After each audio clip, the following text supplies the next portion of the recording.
Les 4 crues successives, moralement, ont été compliquées à appréhender.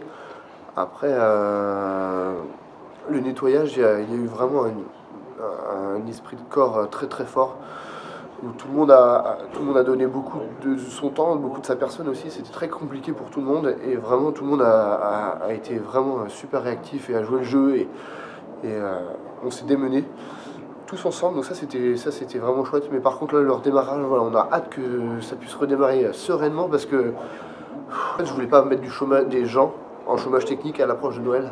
Pour moi, c'était pas sain, et surtout, chaque personne de l'entreprise a voulu venir, en fait, voulu venir aider.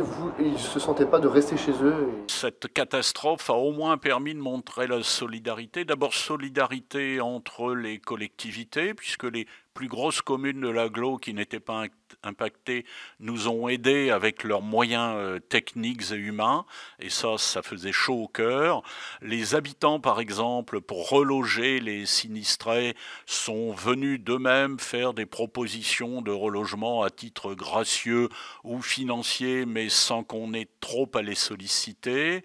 Les services municipaux également se sont dévoués, même les administratifs sont venus débarrasser le mobilier, nettoyer les maisons, nourrir les sinistrés pendant la petite quinzaine de jours où en novembre les 4 crues se sont succédées.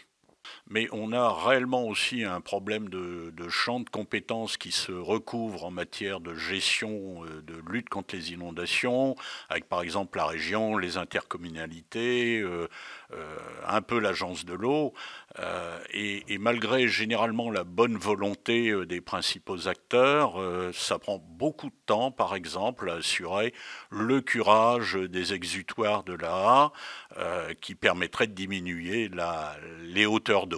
La responsabilité des inondations, d'aucuns disent que c'est du fait de l'absence d'entretien, de l'absence de curage, l'absence aussi la mauvaise gestion des écluses. Vous dites il y a un problème de champ de responsabilité. Alors effectivement, pour les écluses par exemple, c'est assez simple.